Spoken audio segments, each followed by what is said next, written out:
Today we're going to put our calves in. Nothing wrong with our calves, but just a kind of a routine thing. There's a couple of jobs I want to do on them. One thing is to clean up their tails. Most of their tails are completely fine, but there's two calves there and those have very, very heavy tails, and it's just, you can see it there. It's just hard manure that's stuck to the end of their tails from when the grass was kind of soft before it never came off. And it leaves their tails quite heavy. And when their tails is heavy, every time they go to do you know what, they can't lift it, and then they do more and more on top of that. And we're going to take care of that when we have the calves in.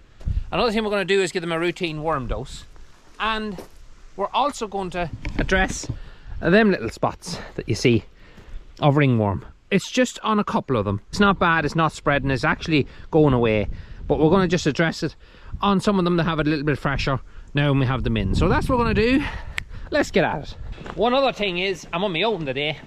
Girls are back at school. We have the gates here. Can't really go anywhere wrong. It's just a matter of getting them out of the field. And once we get them out of the field, we'll be flying.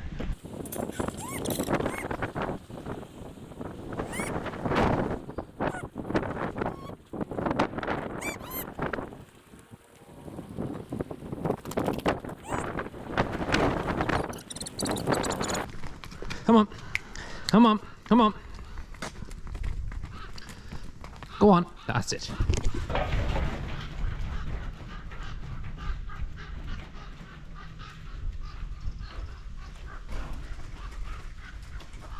Well, two grey crows after taking into each other. You're not going to fit to see them, but they started fighting in the sky above me. You probably could hear them, and the two of them just slammed into the ground. Very unusual, never seen that happen before. And especially, you probably could hear it in the background. They're still at it, they're up again, and the pair of them are tearing into each other again. Whatever that's about. Is that mating or? I don't know. Still don't like them though. One thing I need to do in here soon is put latches on the wall. I meant to do it ages ago. I don't know why I haven't it done. It should have been done long ago, but I am going to put in 3 sections. One here, one there, and one there. Just latching points into the wall so I can push the gate across, because at the minute, if I don't put a concrete block behind it, the cattle can push this open and away they go. So it's definitely something I need to do. Anyway, girls, go on up. Go on, go on, go on, go on, go on. Better move this bar out of the way. Hard to go by it. Oh, they are.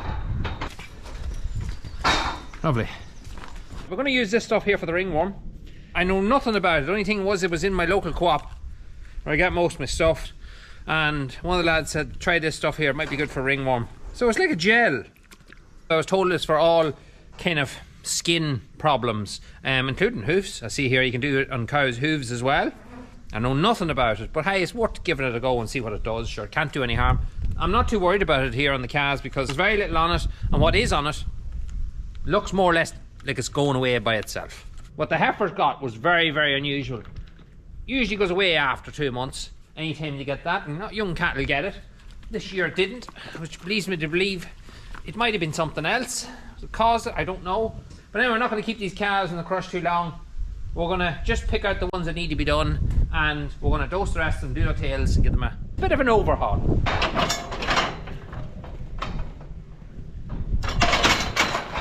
Right. Down the hatch. But you can see the tail on some of them. See this stuff here? Hard, thick stuff, just like lumps of rocks. Well, that needs to be taken off because that's leaving their tails quite heavy, and it's leaving the calves' back ends all dirty, so we'll clean that up now.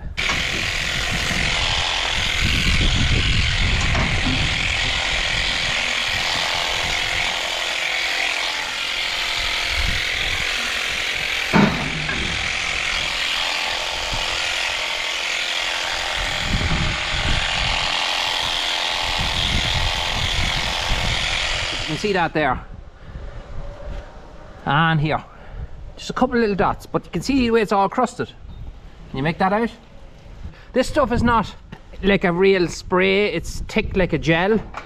So it's very easy to keep it out of calves' eyes. So if you are working on animals, can't let this stuff, any stuff or sprays you're using into animals' eyes, because you will irritate their eyes and you could cause permanent damage depending on the stuff. So keep it out of their eyes. Normally around their face, what I do is I put it on a kind of a sponge and work it in that way.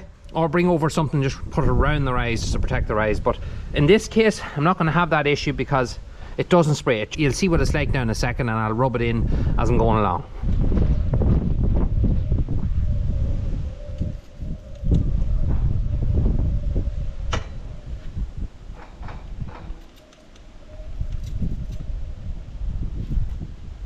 of the belly was in another spot.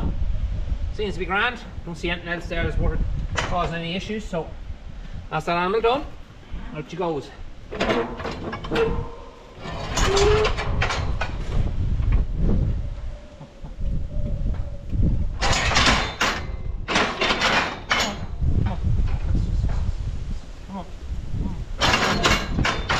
So she's in an awkward spot. She's blocking the hole. She's crushed there now at the minute. So, but I just don't know where she is. I'm going to treat her ringworm a wee bit that she has in the front of her face, clip her tail and just let her reverse out. And fingers crossed that works.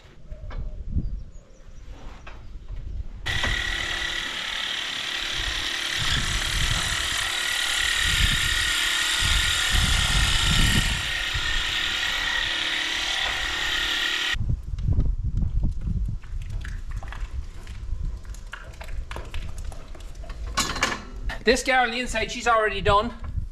So these two here are done. So I'm hoping I open this. Might just back out. There we go. If those of you are wondering, is that kind of standard thing to clip their tails? Not really. You could use a thing called a curry comb. It's just a brush and you could pull that whole stuff off. You don't need to actually clip it, but it leaves them nice and clean. And also now you're into what, the 6th of September. So flies are starting to disappear and they don't need their tails as much, but they can still use their tails. Beforehand they couldn't. Some of them got it hard to even lift them, and that gives them a hell of a relief. They can swing their tails around now, as you can see. The one on the far side is already. She can't believe what this new weapon is she has behind her. But that's it. I'm going to clean up here now. We're going to put them back into the field and get on to the next job.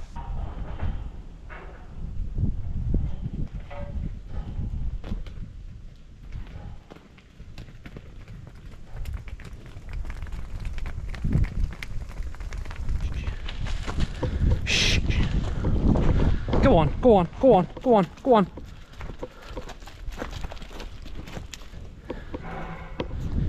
Just before we head for home, there's 920. Right there in the centre. 920 is fine now. That's the one you seen with the dry mastitis.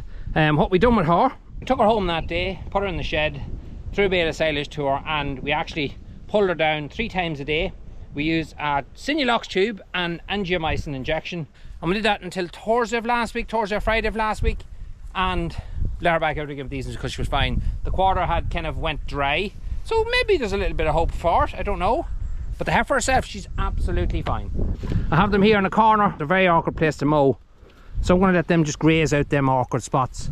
Moving them here tomorrow over to that field on the far side of that hedge. Anyway, I just want to give a quick update on that. Right, we're going to be doing a bit of spraying today, but before we do that, I want to come back to this quad.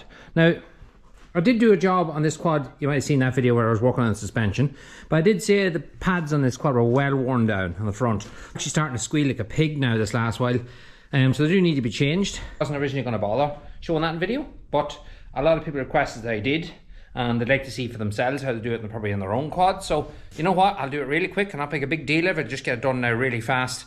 I've never changed the pads in this quad before. I've changed them on other Honda quads and similar ones. It should be all relatively more or less the same, but I don't really use the front brakes on this. Just the odd time my father might use it on the road and they've worn down over time. So let's just get straight to it, show you how to put a set of pads into your quad, and maybe you can tackle the job yourself on your own quad that's maybe similar, save yourself a few quid. So let's get at it.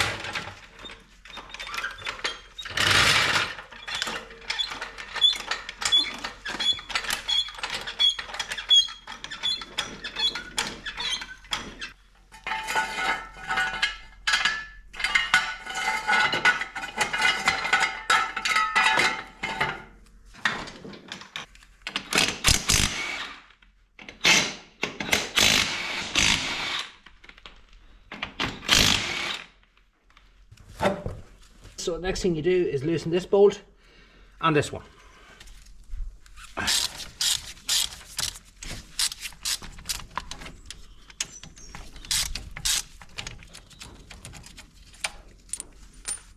This should come off.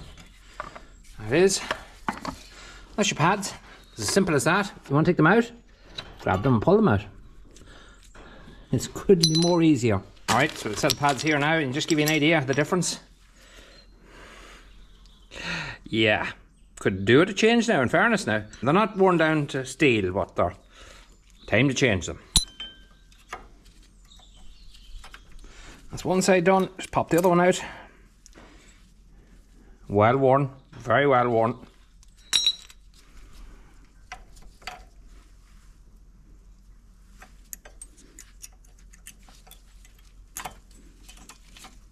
Back on. Now this guy here, you have to push him back. We piston there, you're not going to be fit to push it back with your hands. So the easiest way to do it, get the old pad you took off, press the flat part down. Your C-clamp. Open it out, a wee bit further. It just sits on like that, that's it, sit in the right place. A wee bit fiddly. That's for there now in the right place. Just tighten it up. It'll push that piston down. That's it back fully. Off your C-clamp. Now your caliper will fit back onto the quad. There she's in. Put your bolt back in. You may have to get a wrench and put it onto that nut. It loosened for me, but sometimes you see the way it's starting to turn there. So you may have to get a wrench and put it onto there and just hold that nut. There she goes. Just tighten this one up. Don't forget to tighten the top one as well. There you have it. That is how you do a set of brake pads on your own quad. Now yours could be different. Yours could have shoes on the front of it. The older 300 that I'm doing down in the shed, it has shoes.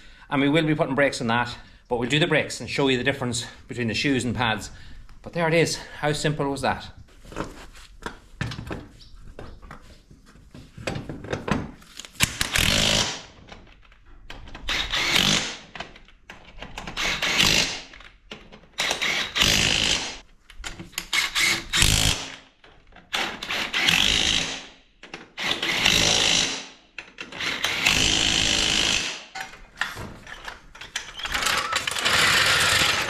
And last but not least, go to your brakes. See the way they're slack, give them a couple of pumps, solid up. It will take a while for the brakes to bed in.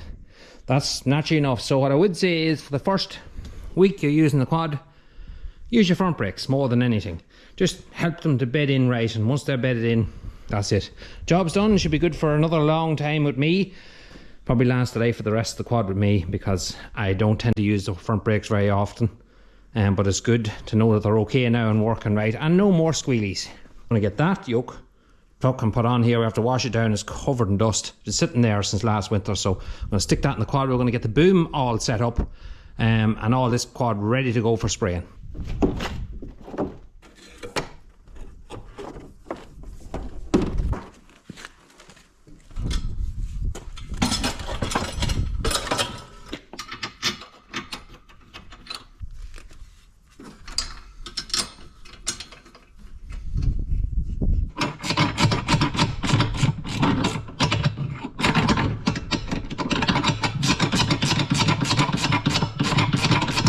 That's the boom on. Now, a lot of people ask me about this boom, and I'm kind of skeptical of saying anything about it because it's my own for starters. I bought it myself. You see there, it's 2019. I bought it in probably 2020 or late 2019. I think it wasn't even on YouTube. It might have been on YouTube that time when I bought it. I wanted one with this backing plate on it here. It just looked stronger to me, and there's a local guy that goes around spraying weeds for people around here, and I seen it on his and I stopped him and I asked him where he got it, and hence the reason I got one in the same place. But I don't really like mentioning the names of places I get them anymore, because people think you mention a place, you're sponsored. It's actually, a lot of that stuff's rubbish. Sometimes it's true, but when I mention places, it helps people out, because I know people's going to look at this and they're going to say in the comment section, where'd you get the boom agent? And rather than me answering, I hate people one after the other just like to say where I got the thing. You get what I kind of mean? So there's that awkward medium in between of knowing which way you should come at it. That's why I don't really mention much about the stuff I'm using anymore. Just send a lot of private messages, but I don't really have a huge amount of time to do that either. But just look up quad booms, you'll find one exactly the same. There's probably loads of companies that make these. Yeah, I think I paid around €350 for that boom. I'm nearly sure that's what I paid for it. Could even be more now. And one thing I was annoyed with was the fact that it didn't come in any universal brackets to hook it onto your actual rack. It came with nothing. It came with just these here, and you had to make up something yourself, or pay an extra €100, I think it was, for a universal thing that fitted across here to hold it, which I Wasn't that best pleased about, because it was dear enough to have the universal bracket with it, because to me, if you weren't going to start welding your quad, you were going to have to get something like that. But I didn't give in. I wasn't going to pay it. But a typical calving man, as people's going to say, yeah, I welded 2 pieces of flat iron on here. I drilled a hole on both sides, cut it out, just a slot. At least now if I loosen this, I can move it out and in any way I want.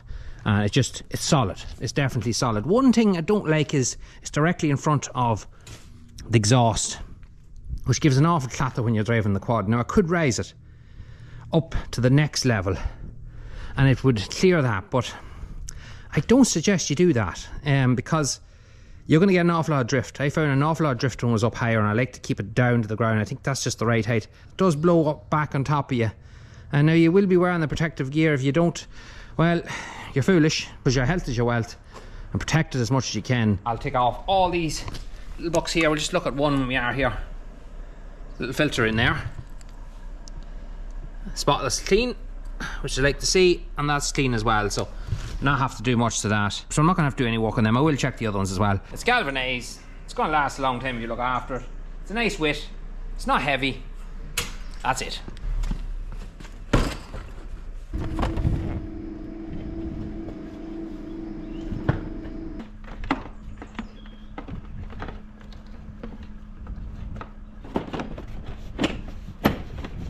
And last but not least, just hook this up. Something broke on this last year. I'm just trying to remember what it was. I'm just hoping that I have it fixed. I think this nozzle here broke off completely off this here, and I had to replace it last year. Again, it's just as I said, I hope I did replace it. But when you want to engage the boom, you just turn that on and away it goes. I took that off the top because it was getting caught in the pipes and it was constantly getting broken. I had to put a new ratchet strap on this side. I have ones that are cut to the right length, but someone must have borrowed the other one. That's just a subtle hint, by the way, because I know he's watching. So change of plan. My original job I was planning to do in the last couple of days was spraying, but I had to call that off when it could rain. And you can see that lovely sky over there doesn't look much different. It has rained every day now for the past 5 days, and heavy rain, heavy showers all the time, so definitely can't do any spraying, and it's not looking like it's going to tick up anytime soon either. Now if you look at this field, it looks like a field that's ready to cut for silage, but it's not. When you come down and look at actually your feet, it's just grazing ground. It's just stemmed out. You kind of can see it here. It's only late stemmed, but it's just the way the grass has been the year. Just down to the dry weather and grass being stressed out, and has went ahead straight away. We're going to move our heifers now. Now I'm on my own. Kids are at school. Everybody's away at work, so I'm on my own doing this job today. And hopefully, fingers crossed, because I have to bring them out on the road on my own. But I have the quad. I can use it as a barrier. I can put up some lines across the road as well, and hopefully get them out without any hassle. When I'm on my own, that's the time they can give you the hassle. But I have my pegs with me here. I'm going to stick a fence up. The calves are above that side, so what I'm going to do is put a fence here the whole way across. I'm going to leave about a 50-meter gap between the calves and the heifers. I'll let them up closer and closer because the calves will be moved soon anyway, and by the time these heifers have this grazed, we'll take that down, let them over it all and clean the whole thing up.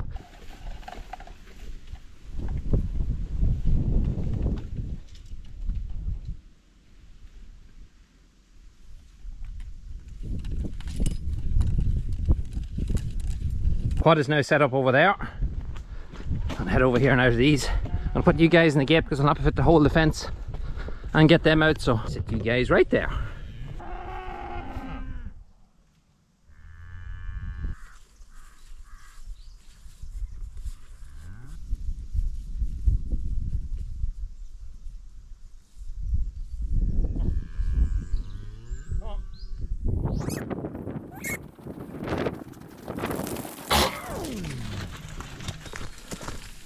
Now, phase 1 done, phase 2 coming up. I put my cord across just a wee bit too high, and realised it was so high I had no peg to really pull it down. It's a good thing they're very afraid of the electric fence. And shows you how uneven our roads are. You see the quad the way it's sitting. That's a good advertisement for suspension right there. Or less of it in that case. There you go, happy days. That's them in. That'll do them for 2 to 3 weeks, hopefully. and it do it the world of good to get that field grazed. I'd like to get that all topped and cleaned down, and maybe even a tank or two of slurry on it would do it the world of good sitting over the winter time. But that's them in anyway.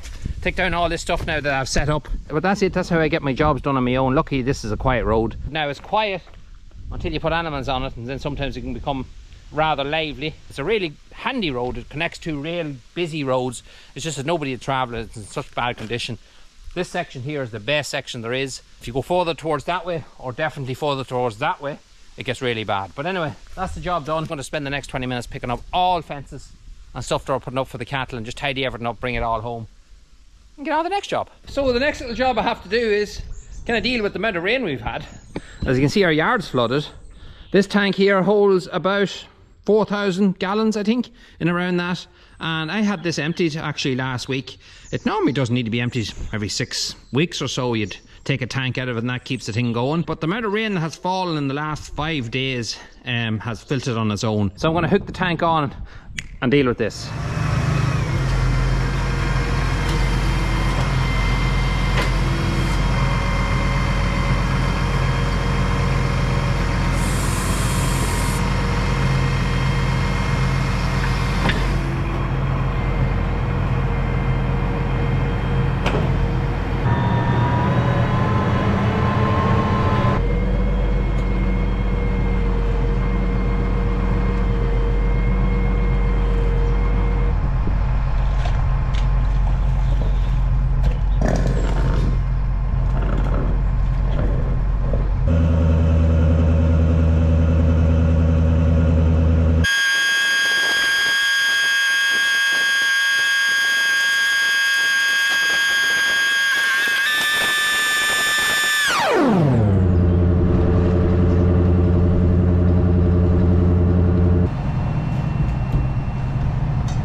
I'll let that pour in there now itself, and that'll be that job complete. I'm going to leave it there for the day. Kind of a mixed video of stuff this week. It's just been an awkward week. It was planned to be all of it spraying and bits and pieces like that. I never got to go near it with the bad weather. There's no point in doing out with a sprayer because it just wouldn't work. So hopefully next week we'll get them jobs done. A little upgrade coming from making power that I bought some time ago and just never got time to get at. So that's going to be going on as well. I'm looking forward to my own comfort getting that done. We also managed to pick up something very local. It was actually a viewer sent us a picture of it, who would probably have been an old customer as well. So we've videos coming up on that. Lots happening. It's going to be getting busier now on as winter time approaches. We also have this to get working on, which I am planning on doing a lot now to it in the next week or so. We have new wheels to go on it. That's been sitting up there for more than a year. Red mud guards are off it. They're waving been sprayed as we speak. The quad is sitting ready to be put back together again. We're just waiting on the engine, but we got good news today that we got our parts today. Eventually, after a long wait, we have all the parts we need to put it back together again. So the quad will be finished in a day. I will take into that thing and get it completely done. So there's a lot going to be happening in the next few weeks. But anyway guys, that's for another day. Thanks very much for watching. Until the next one, we'll talk to you again.